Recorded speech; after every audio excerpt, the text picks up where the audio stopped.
welcome to Crawlspace. I'm Tim here today with Lance. Lance, how are you today? I'm doing so great today, Tim. I am doing so well. You know what? If I was doing any better, I would be our guest. That's right. Today, David Strabala. Our guest, David Strabala, very interesting guy and very sort of even-mannered, isn't he? He just seems like he's got things figured out and life isn't much of a problem for him. And he's dug into it. Like, what by it, I mean the mystery of life, Lance. He's dug into synchronicities. What the hell is synchronicities? That's very well put, Tim. He has seemingly put together some of these instances in life and tried to make some sense out of them, and he has made some sense out of them. And it's not like he's figured out life, but he's well on his way to figuring out some of the purposes in the universe. And I know that sounds a little out there, and this is a bit of a deviation from a typical episode, but it kind of links in with everything that we do. You know, it kind of links in with these things that have been popping up behind the scenes where we're like, wow, that happened here and that happened here. And yeah, these synchronicities, and you can't help but notice them. And it's really tough to not notice them. It's even tougher to not want to run it through your brain as this wonderful thought experiment.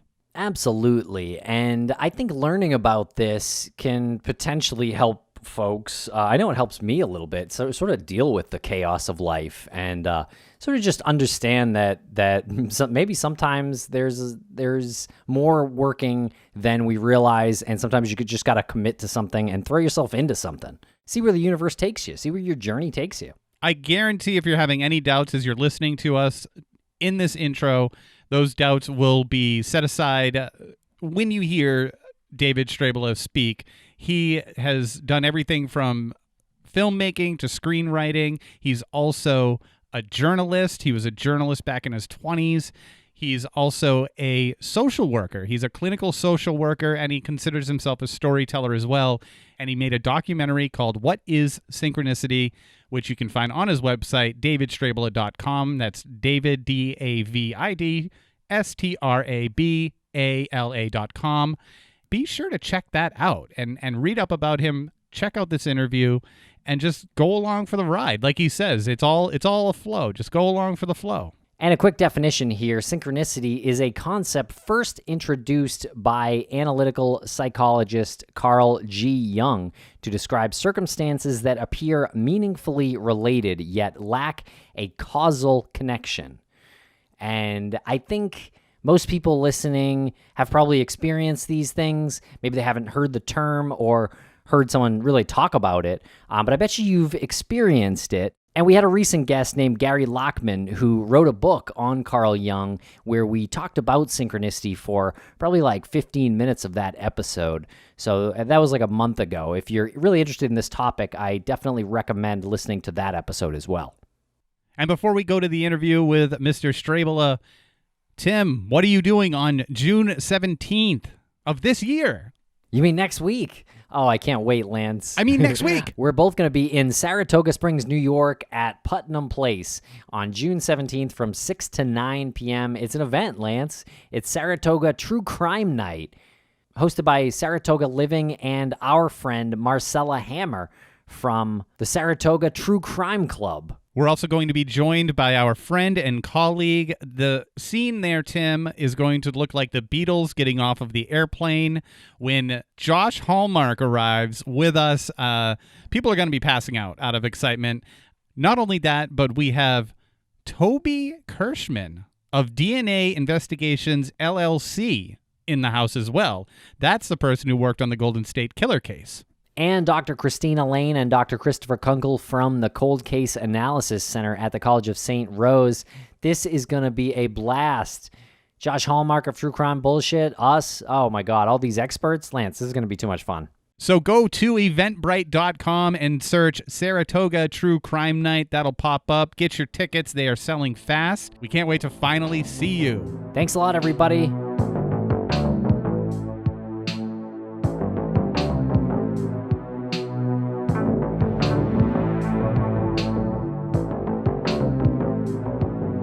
Welcome to the podcast, David Strabala. How are you tonight? I'm doing great. It's so good to be on your program tonight. It's fantastic speaking with you because you are an expert in a subject that has always been very interesting to us.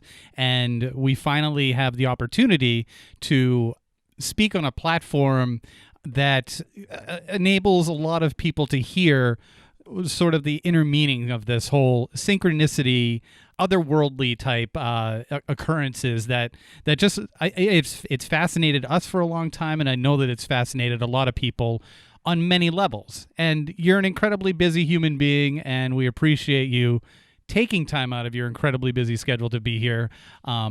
I have a question that's off topic a little bit. You're wearing a shirt that says child abuse prevention on Yes, it? Child abuse awareness. Yes, yeah, it's kind of a promotion at the place where I work. I work for a juvenile office in Clay County, Missouri. And so somebody made up these shirts to promote it. And so, yeah, a lot of us are wearing these around. And I'm a therapist there. That's my role, a clinical social worker. But yeah, it's just one of those really important things, I think, that we always could be in the forefront of our minds and hearts. Yeah, good cause. Yeah. And you made a film called What Is Synchronicity? It is a documentary. Can you tell us a little bit about this excellent documentary? Yeah, thank you. Well, it's something that's been a long time birthing, I would say. I think I was probably born to do it. In fact, we could go back that far, and that's part of what it can reveal to us is that, you know, there's an ancient idea that we all come in with certain themes or songs or stories to live out. And the first way I came upon being more aware of mine was when I was 12 years old, and I had first of all, I'm the youngest of 13 children. And yeah, and so there's a lot of space between the older half and all the way down to me. And I had a sister who was 31 who died of lupus. And I was 12 at the time. She was much like a second mother to me. And so it was very meaningful, very shocking when she died. And it came, you know, it's right at that age, being 12 years old, of kind of coming of age and what would traditionally be an initiation age. And that's what it turned out to be for me. And just dealing with death of someone close to me for the first time. But in particular, the way it initiated me related to synchronicity was there were a couple main things that happened right before her death. One was my parents had their 40th wedding anniversary a month before she died. And at that time, we had no idea that she was that close to dying. I mean, she was in pretty good health at that point. So it was a shock when about 3 weeks later, 4 weeks later, she got real sick and died shortly after. So that was one thing so we were all together is the point. All 13 of us kids came from near and far to gather and celebrate that anniversary. Little did we know that would be the last time we'd all be together. So there was that. But then even that summer before she died in September, I was hanging out there a lot at her house with her husband and her young daughter. And I just spent a lot of quality time there with them for that summer. And it was amazing for me to see my sister be so happy as a mother and for me to have that quality time with them. And I put those things together and I just thought, what an amazing storyline, so to speak, or turn of events that, you know, the sweetness and the tragedy, so to speak, the sadness of all that. And it just alerted me. It opened up my eyes, kind of cracked me open is one way to say it, to looking at life that way in terms of meaning and in terms of the ups and downs and the waves of how things flow. So that was kind of my opening to it. And I think that was always kind of in me. And later on, I went on to be a journalist, and I like to look into people's stories and that kind of thing. And then later a therapist. So now here I am in 2007, I think it was, working with a young man, 15-year-old, at a group home.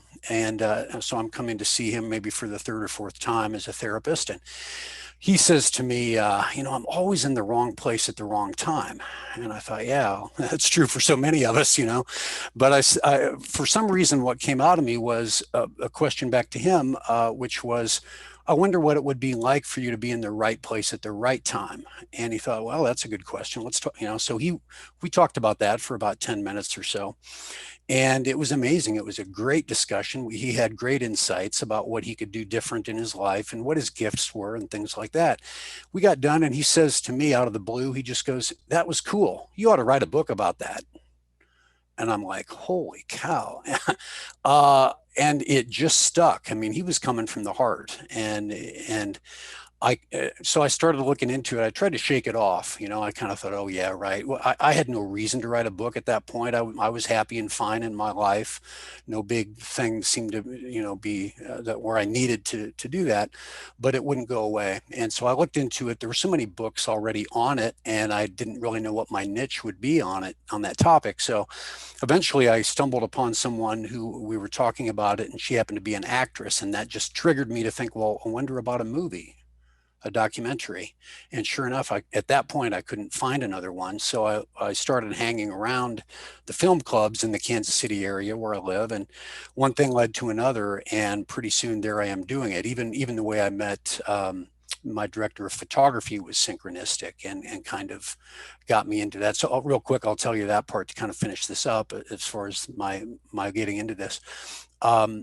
So I'm hanging out at this film set for a documentary. There was somebody who came to town from California and was doing a film on teenage girls in trouble. And just the topic, given that I work as a therapist with teens, was intriguing to me right there. But they were looking for volunteers. And so here I am at this film club, and they're saying, hey, this person needs volunteers to go help on the set. And I'd never been on a set before. And I thought, well, great opportunity just to see what it's like.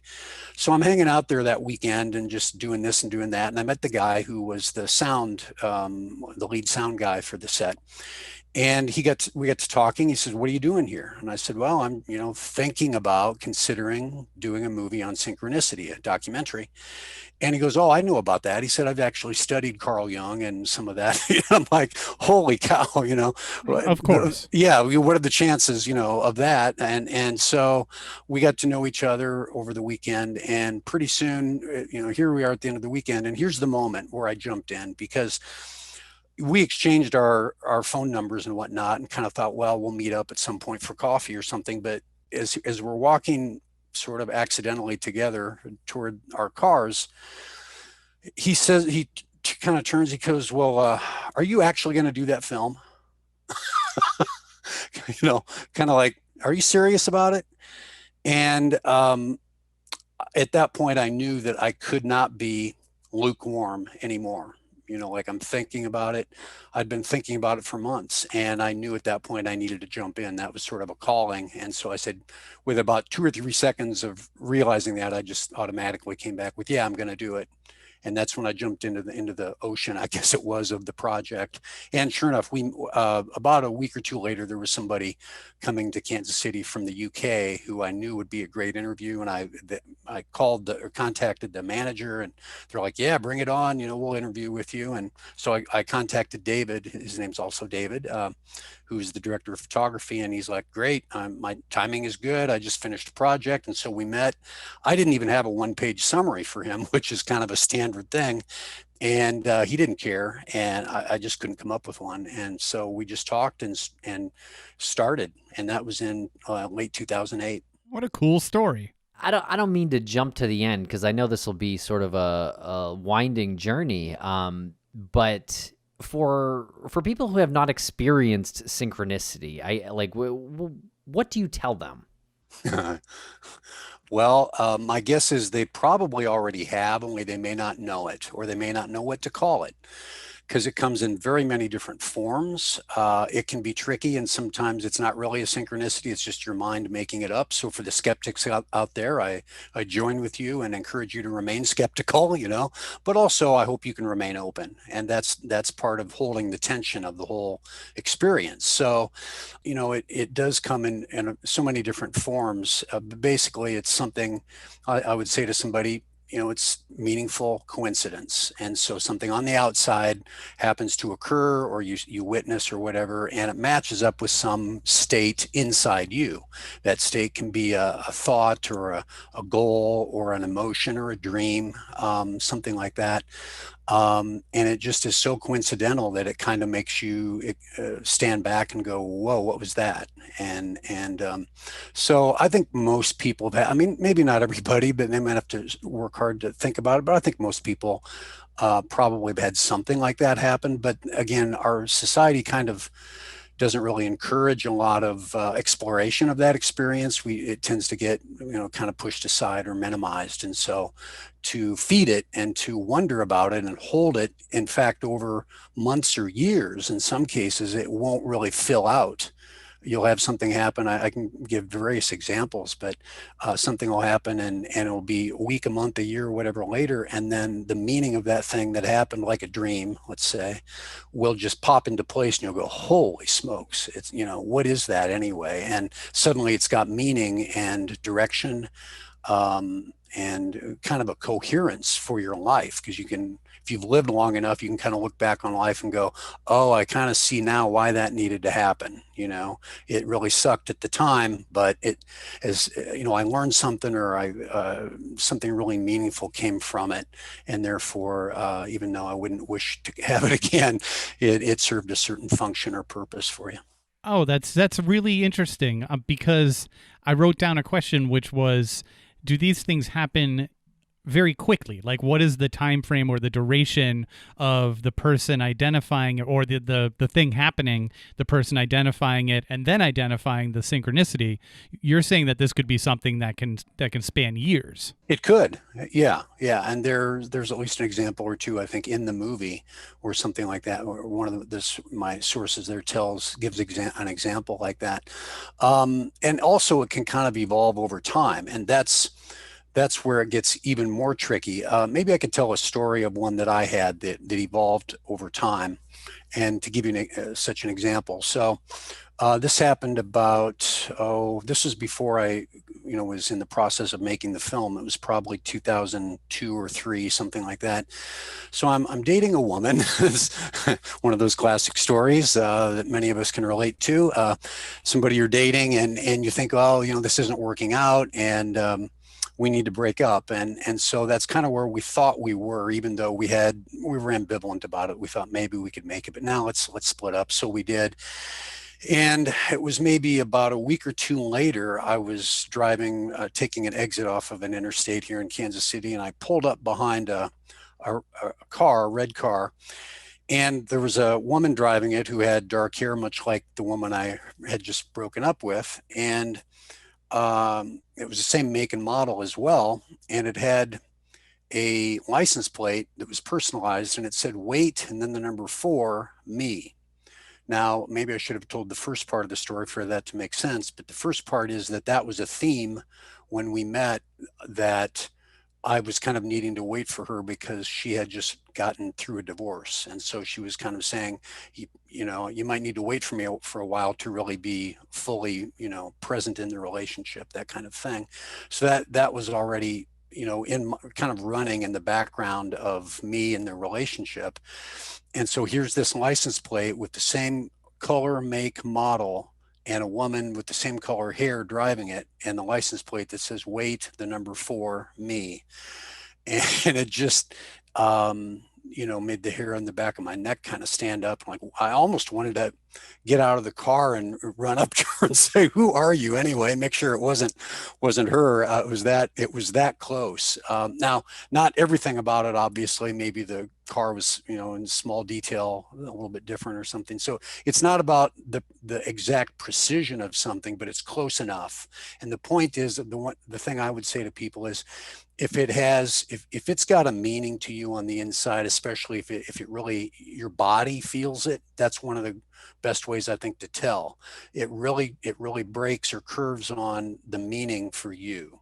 So then what do I do with that? So I thought, well, do I just call her up and say, "Oh, honey, gee whiz, we should get back together because I saw this cool license plate"? I mean, that's kind of foolish or silly. So I knew I needed to kind of be cool about it and just kind of wait and see. And I let it sit for a while. And then I happened to see her at a church that we'd been hanging out at. And I just said, "Hey, you want to get lunch?" And she's like, "Yeah, why don't we?" So we had lunch, and I didn't say anything about the license plate actually for a long time to her. but we decided to get back together. But it was set up in part by me thinking, I wonder if I need to give it another chance because of the license plate. So I leaned into it without being too rigid about it, to go, oh, this definitely means, like, some people might say, oh, God is giving me this message. And I think you have to be careful with that, but, not to knock God, but, we can cling too hard in our desire to that kind of attitude. So we have to be careful. But I leaned into it because of the license plate. And then here's the kicker. So years go by and we are still not getting married. And we were kind of in that zone of should we or shouldn't we? And I thought more about the license plate all over again. I thought, well, and this is where I started to get a little bit woo-woo about, well, does it really mean that we should be together? And how hard should I hold on to that? And I got to thinking more about it. And I looked again at the words "wait for me," and it's not really an instruction. It's not really saying anything predictive. It's just a mirror back to me, saying, in a sense, this is what you're doing. You're waiting for her, and waiting for her, and waiting for her, and and therefore at that point I realized, oh, I've been waiting long enough, and this isn't happening.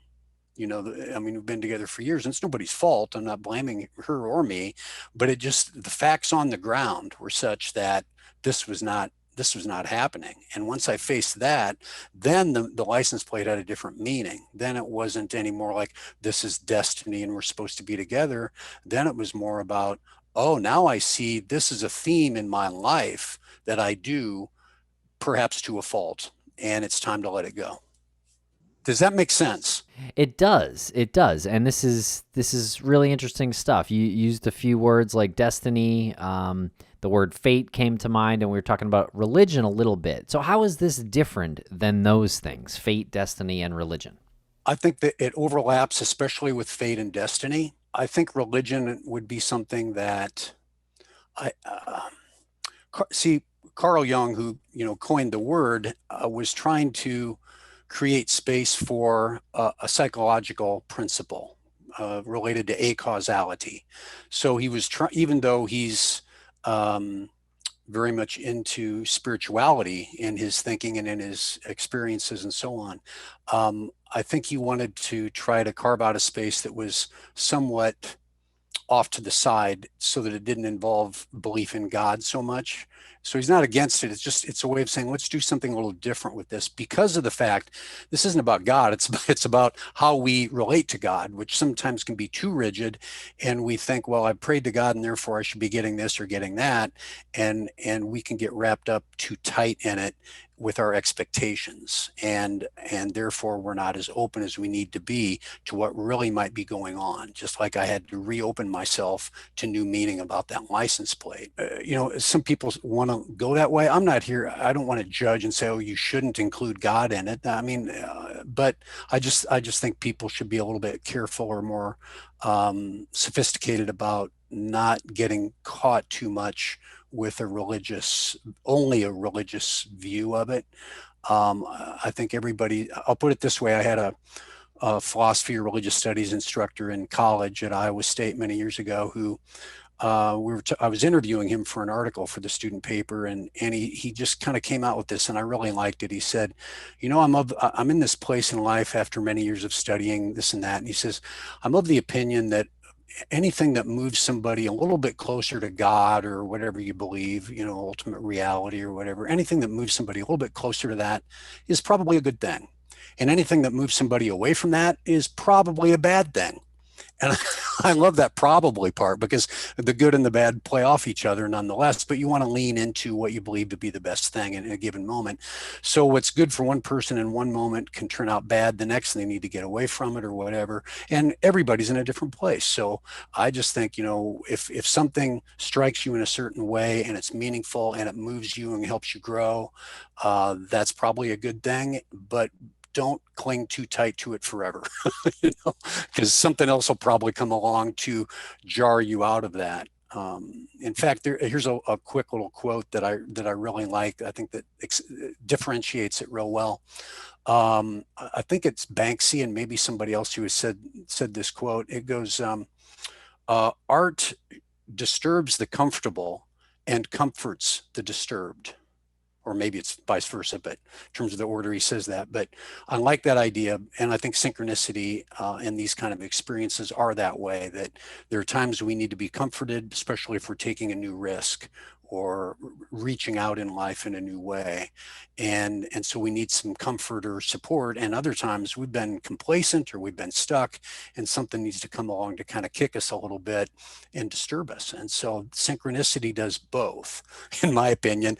But we tend to want to, naturally as human beings, we want to lean so much into the comfort side, believe that our egos or whatever are doing the right thing most of the time, and therefore we want confirmation for that. And I think you have to be a little more careful and skeptical at that point. All right, well, I'm going to throw a fun quote right back at you from your documentary, What is Synchronicity? There was a fellow in there who said, "The world is a mystery trying to reveal itself."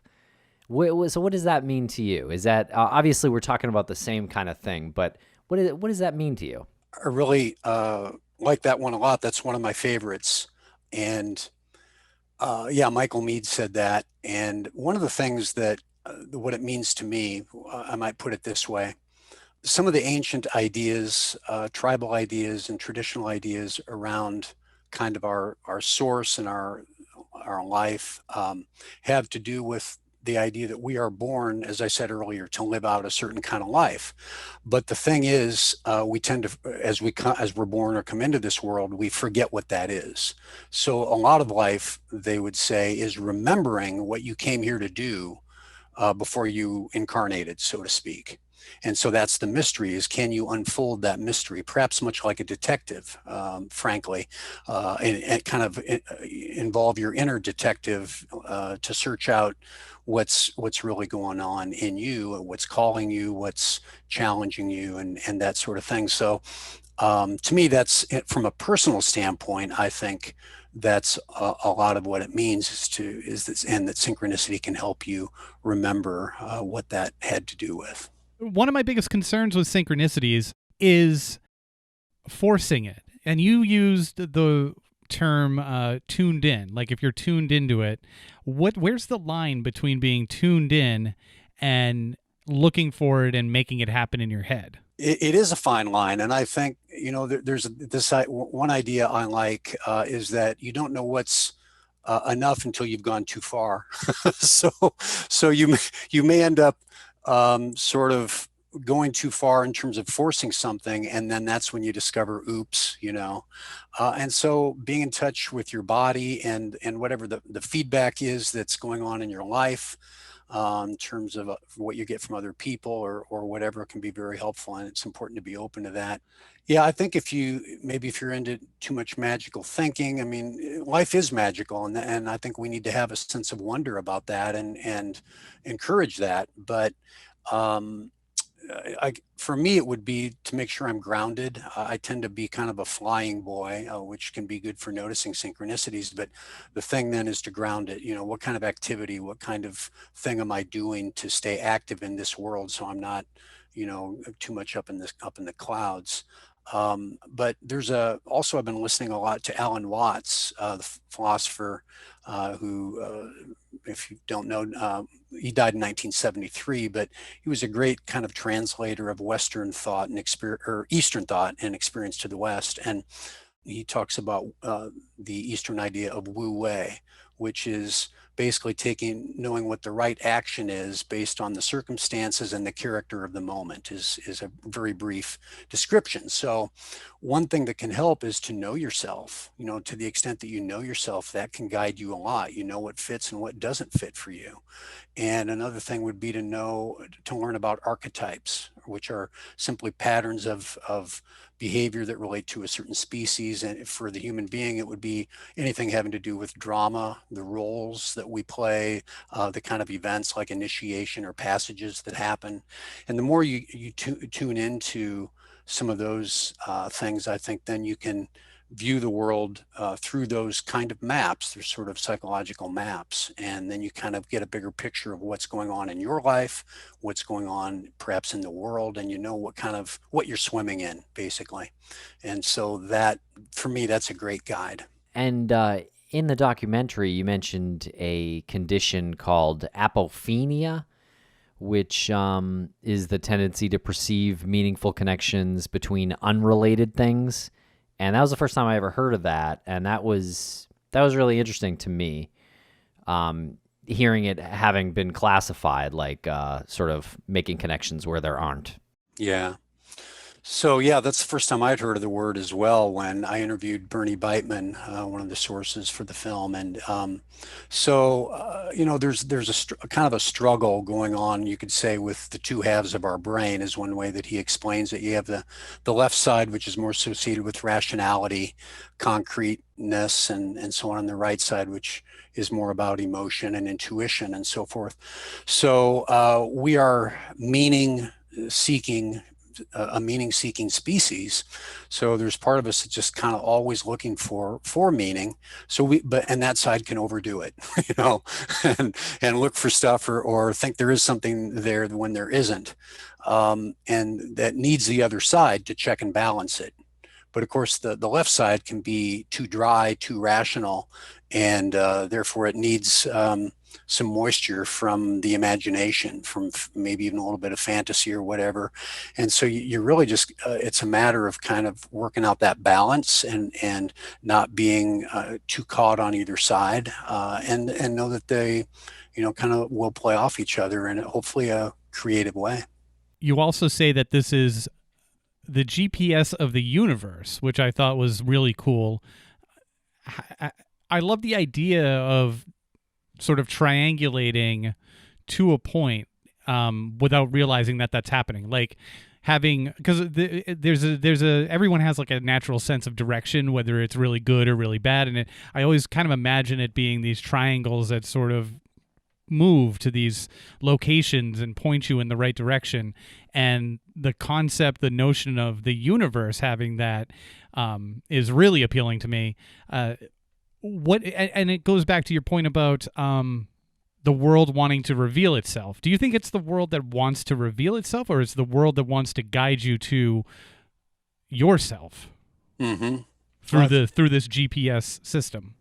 Yeah, probably both in some way. As you were asking that question, one of my favorite movie images that popped into my head was from Apollo 13, with Tom Hanks. I hope most listeners have watched that or at least know something about that story. And so there's that part where they have to fire I guess at that point it's the lunar module to get back on course. They're a little bit off course and they have to fire it. And then they don't really have good navigation. And Tom Hanks' character says, well, hey, Houston, what if we just tried to keep Earth in the window? They had, interestingly enough, a triangular, there you go with the triangle, window that they were looking out of. And if we just keep Earth in the window, and Houston's like, yeah, that's probably good enough, So life is like that, is that, it's not always going to be precise. Most of the time, it's not as precise as we'd like it to be.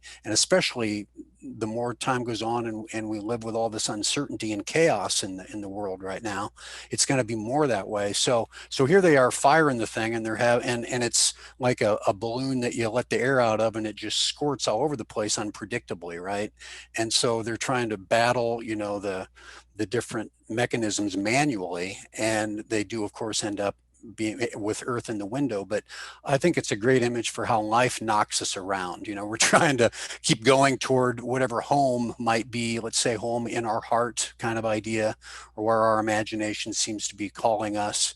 And we get knocked off course by bad, certain events that interfere, or a person that does something to us, or our own distraction or addictions or whatever. And so when we really can tune in again to our imagination combined with our heart, and then line that up with something that wants to help us on the outside, then it's kind of like it's one of those moments when you feel encouraged, where you're going, all right, I think maybe I'm back on course, and I feel more confident again. So, oh, how does that fit for you guys? How does that sound as an image? Oh yeah, absolutely. You have really great imagery with your answers, like the balloon just kind of flying everywhere. Yeah, very unpredictable. Yeah. And you also said that there's like a certain, I forgot what it was in reference to, but there's a certain flow. Like if you are part of the flow of everything, Mm-hmm. which means, I guess, in my head, that you should give up a little bit of control to this flow, because if you're going to fight it, you're only going to be paying attention to fighting it. I'm wondering why people fight this flow. Is it just all these external factors, that pressure, stress, anxiety, things like that are caused by the world and work and things like that? Mm-hmm.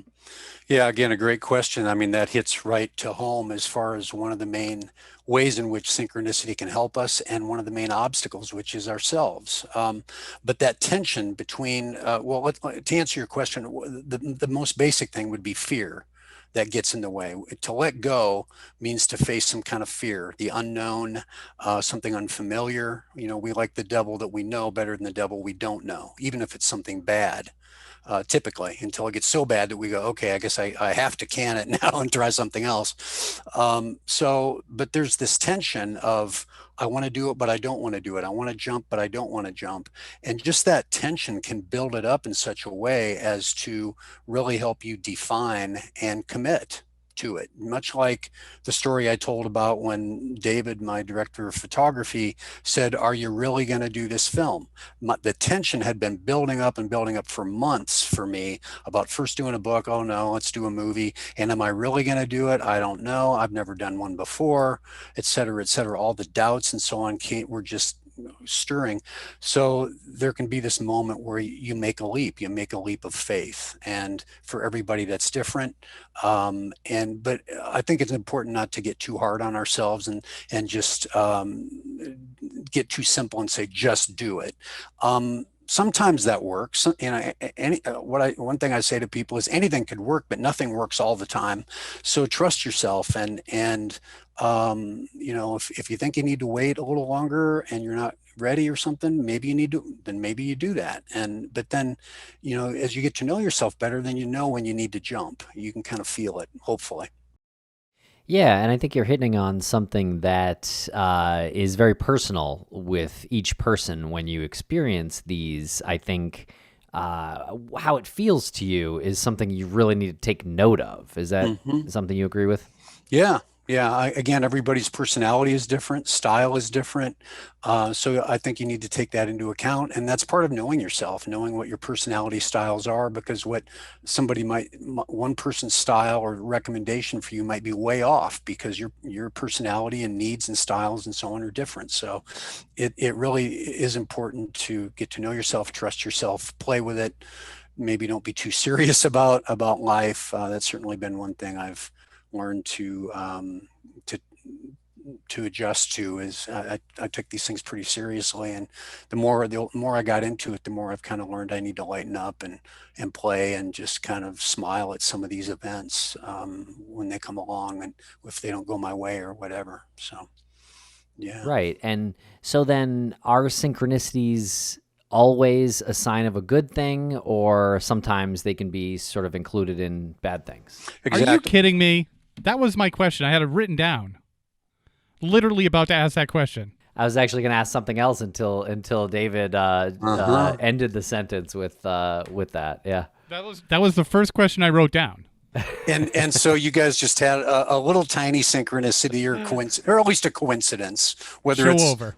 how meaningful it was to either of you is subjective and up to you guys. But that was certainly a coincidence. And when we're talking about it, you can expect that they're going to come up. When you get into playing around in that field, they're going to pop up. So now let's see. To answer the question, there's a really cute story I could tell that. I actually heard a version of this in the 1995 movie Assassins. Julianne Moore, I think it was telling this story to Sylvester Stallone. So my version of it is that there is this little bird up in let's say Canada where it's really cold, and all the birds were getting ready to fly south for the winter. And he didn't want to go. He was going to prove to himself and other people that he could make it through this rough winter. His friends couldn't convince him otherwise, so he stayed for a while, but then he realized it was a mistake, and it was too much for him, and he had to try to go south. So he took off, but he didn't get very far before he got caught in an ice storm, and his wings got totally frozen, and he fell to earth. So there he is, lamenting how much of a fool he has been, and what could be worse than this? I'm going to die freezing to death in the middle of nowhere. Well, just then, a cow came along and shit on him. So there he is thinking, oh man, I thought it was bad and now it's even worse. But then in a few seconds, the poop started to warm him up, and now he realizes, oh, I can get out of here now. This turns out to be a good thing.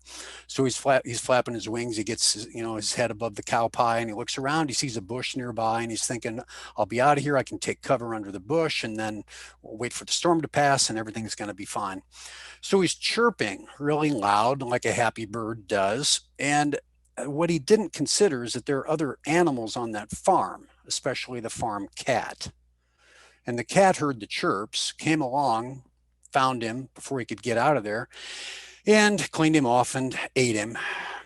But that's not the end of the story. It's the end of the bird.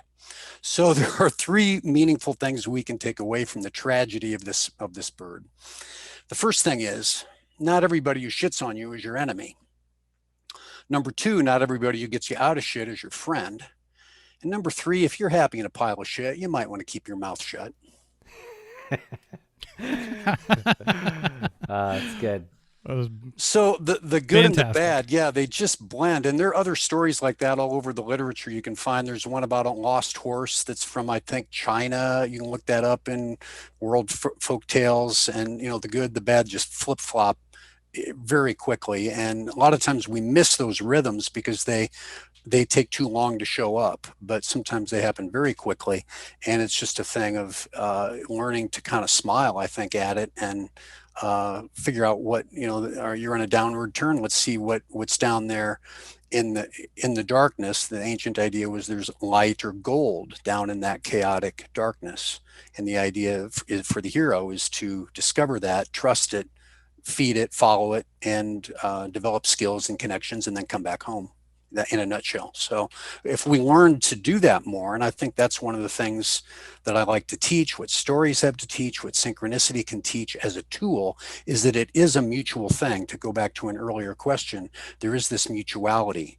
And yeah, if we're trying to force it all by ourselves, we're like Sisyphus, constantly rolling the rock up the hill and then having to go get it again repeatedly, rather than kind of tuning into a network of what goes on in us and through us and around us, and trusting that, and then then you've got something that's more co-creative, which would be I'll give a couple images. Might be in that case you're swimming in water. If you're on dry land, you motate in a different way. You can walk, run, whatever. But if you try to walk or run in water, in a pool of water or an ocean, you're going to drown pretty fast. You have to learn how to go with or move the water in such a way that has a mutuality to it. And so it's much like that. We've been used to a billiard ball kind of pool experience where geometrically, if you know the formula for how to hit the ball just right, you can predict it's going to go a certain way, and hopefully if you hit it right, it goes in the pocket. And that's the kind of precision that our left brain or our egos or whatever like to have, and we feel secure in that. But increasingly those kind of scripts are not working like they used to, and life is so chaotic that it's really time to discover this new tool of synchronicity. But it's got something for us and we've got something for it. It's this back and forthness where, yeah, it'll help you, but it's also going to ask you to maybe sacrifice or give up something, or to trust it in a way that you're not used to.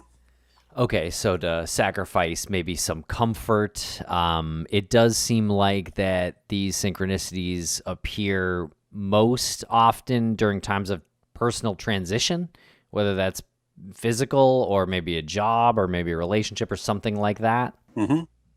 But if that's true, can't we make them appear by transitioning? it kind of goes back to the fate destiny question of if we came in with a theme or a story to live out. One of the ancient theories was called the acorn theory, that we come into this acorn that's meant to be this kind of oak tree.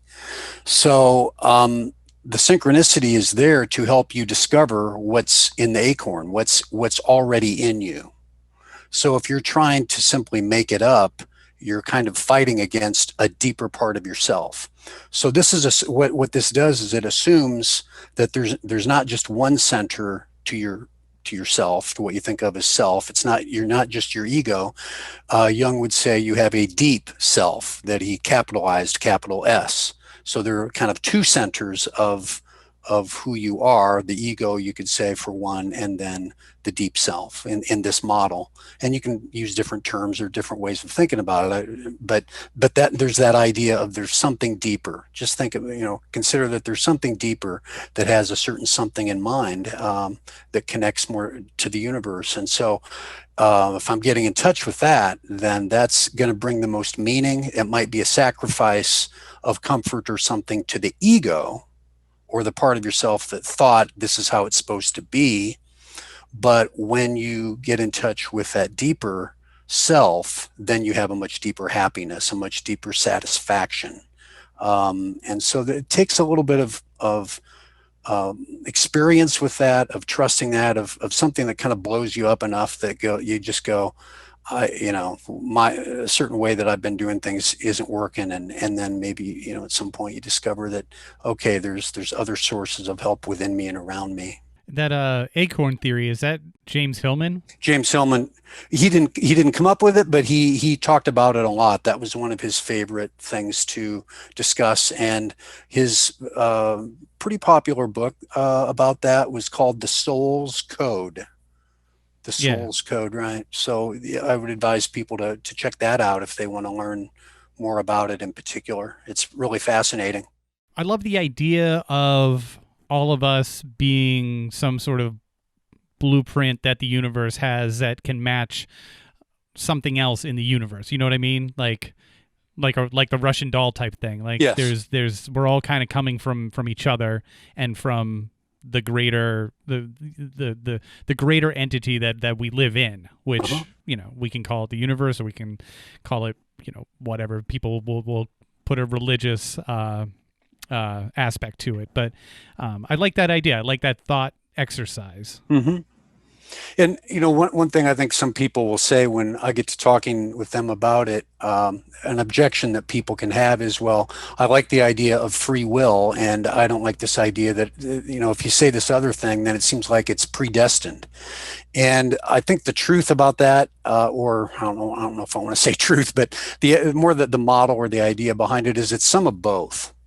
And that the blend of both is what makes life so interesting and mysterious. So there are different stories that have been told, but one idea would be, Michael Meade tells this one, and it's a little bit involved, and I don't remember all the pieces, but our lot in life kind of comes out through chips off the tree of life in this one story. And so these little chips will have your theme or the stuff that you're coming in with on one side, and the other side is blank. So it's both. And so that blank side is more open for you to co-create with, or to add your flavor to your style to that other side. So, because it kind of combines the other competing thing, which is mostly what we go with, which is that we are blank slates, is one term for it. That we're kind of empty, and our experiences and so on here on Earth kind of fill us up. Well, kind of the weakness of that is if we're that blank, then we're subject to other people's power and control, or indoctrination or something. And that doesn't seem very, very friendly or nice to me exactly. So I think, we need both. It would be my solution or offering to people about that. It makes a lot of sense. And that's been my experience, is the main thing. I would say, check out your life story and reflect on the ups and downs of it, and see what themes keep popping up, what callings keep on calling you. that Michael Meade says, your calling will keep on calling you. Just like for me, it was, I tried to run away from, doing the movie in a way because I was too kind of scared of it and doubtful and so on, but it just kind of kept after me in a way, and in a nice way, but persistent. So that'd be a way to kind of check it out for yourself. I mean, I don't want anybody to just take what I say or what anybody says on some kind of blind faith. I think we need to value our own personal experience, but be open and see what resonates for you. Yeah, and there was another quote in the movie, and I forget the fella's name, but he said, "Fate follows free will." So where it kind of seems like it would be one way that you're kind of locked into things, it almost seems like actually it's the other way around. Yeah, so let me come back to one more thing I forgot to finish and then tie into that. So one of the ideas that Michael Meade says in the film that I really like, and this goes kind of to the acorn theory again, is that when we think of freedom, we end up typically thinking of freedom as being free from something. Free from being victimized, free from some power, whether it's a daddy or, whatever, or some big organization or whatever it is, or an enemy is the quickest way to think of it. So if we think that freedom only means that, then we're constantly going to be setting up enemies as straw men, kind of thing. But if we think of freedom more as freedom too, then that would posit more of a calling, something that is attracting us, much like trying to woo us, date us, flirt with us, and then do we go out and interact with that? And as we do, then we develop this kind of authentic connection to it where you go, yeah, this really resonates and this seems right. And then you're trusting yourself, then you're rolling.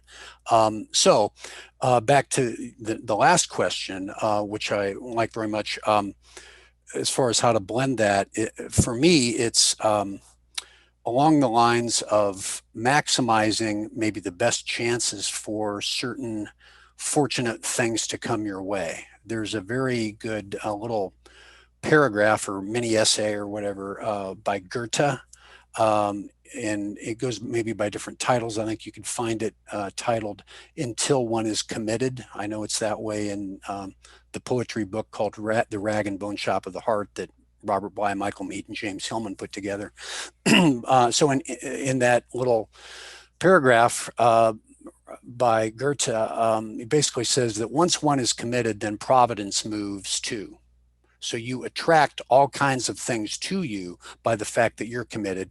And the idea is it needs to be an authentic commitment, that it's really coming from you. You can't fake it. You can't try to be somebody else. And so when that happens, when you really commit to something, then you're in alignment with, that network or that assistance. And so doors will open up that you couldn't even see were there to begin with, and things like that. So I think the more that we're in touch with what that is for us and using the guidance of synchronicity or whatever other tools somebody can get in touch with, meditation, all kinds of different things that people like to do, then the more it's going to feed on itself. And so there are ways of kind of maximizing that, I think, by being committed, being focused, and trusting, taking those leaps. One more thing, a person can still play with synchronicity in terms of like divination, and just take a chance and roll the dice and just play like that. For example, one thing I like to do is might be a book that is a favorite of mine, and I'll just think to myself, let's just see if I hit on something just by flipping through the pages and letting my intuition tell me where to stop. And so it might be a 200-page book, and I just kind of flip through, and suddenly I stop and I start reading. And oftentimes there is something there where I go, wow, that really matches up with something I'm going through right now, and it's a really nice message to hear. And other times, maybe not so much or whatever, but it's a way to play. And there are other, of course, there's the tarot and the I Ching and so on, different divination tools that a person can use that I think are mirrors back to us, that of course we have to be careful because we're making up our own interpretation of those things, but again, those are also ways, there are a variety of ways like that to play. Right. Yeah, you mentioned mirror a couple of times. I think that's kind of interesting. That's something to maybe be cautious of, right? You can kind of sort of trick yourself in a way. Absolutely.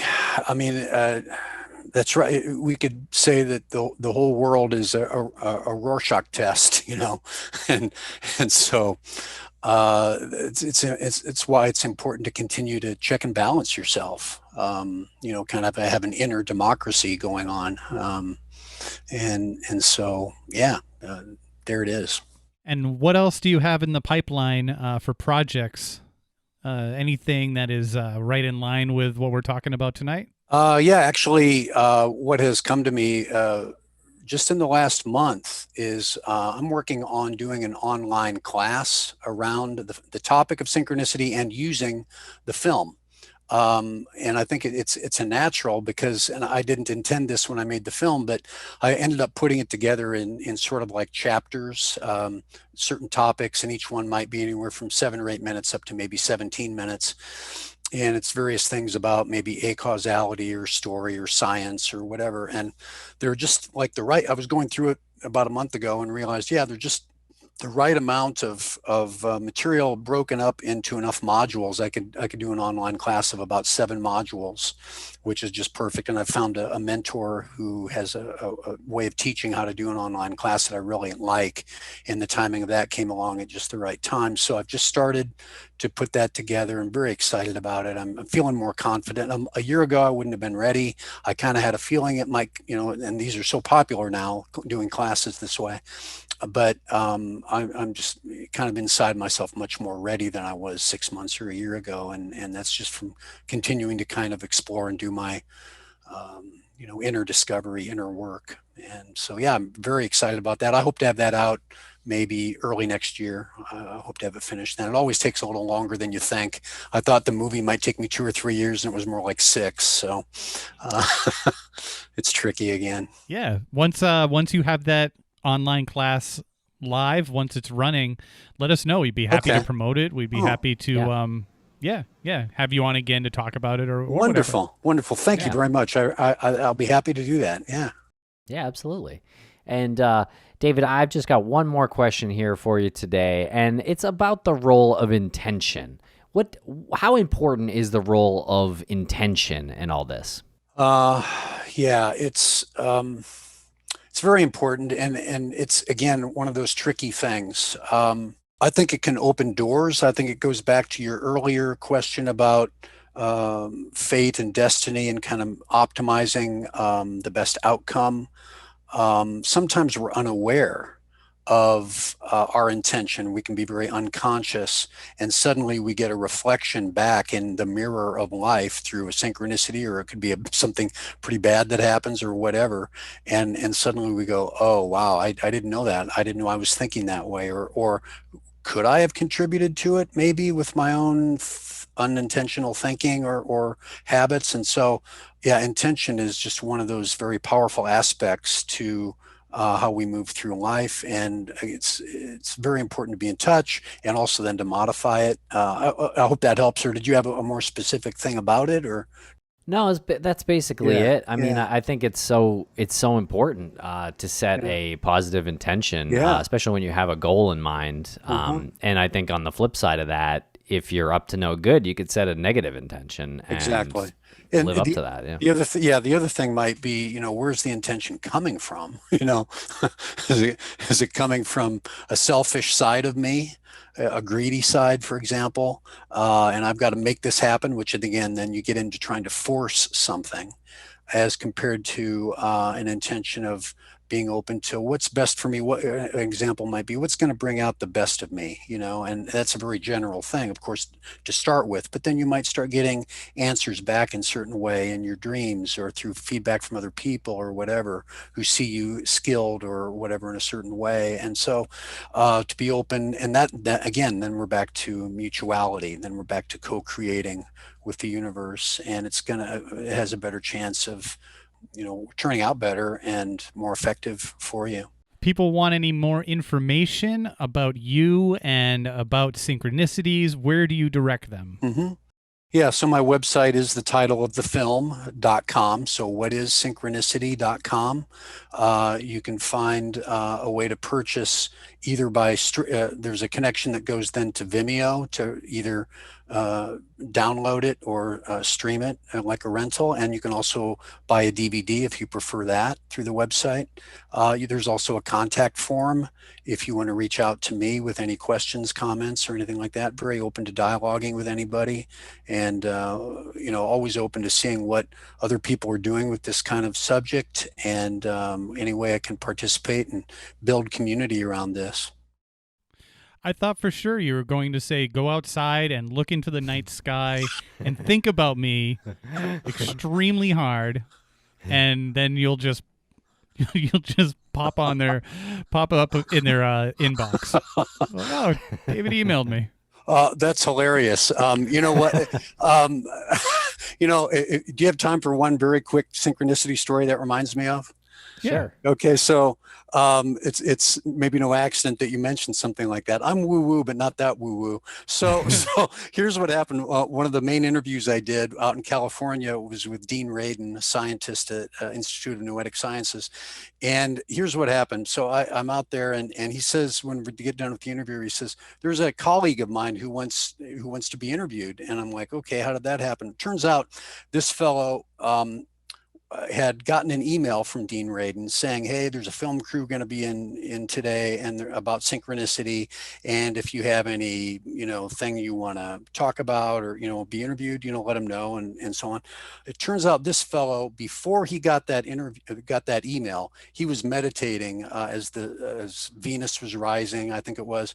And he had this thought spontaneously during his meditation that morning of synchronicity, and gosh, are there any films on synchronicity out there? And there ought to be one. And then he gets back to his office like a half an hour, whatever later, and here's this email from Dean Radin saying, hey, there's this guy, these guys coming to interview. So we interviewed him about that, and so it's there it is. You just, when the unexpected expects you, it could be synchronicity, is what I ended up kind of summarizing from that. And that's one of the ways. You never know. So it's fun. There you go. And I don't make too much out of it, but on the other hand, a lot of times they're just funny things, and they're there for your entertainment and enjoyment. And I think if we try too hard to explain all this stuff, then it loses the magic, the wonderment, the mystery. And if you're a scientist or somebody that really wants to delve into it in terms of certain explanations, go for it. I certainly, and some do, of course, but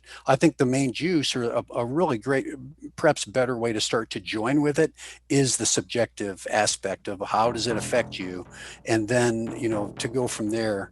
It puts the intuition more in the driver's seat, and the left side of the brain a little bit more on the passenger seat, at least at the start. And so it kind of joins with it, I think, a little bit better that way. So that's my take anyway.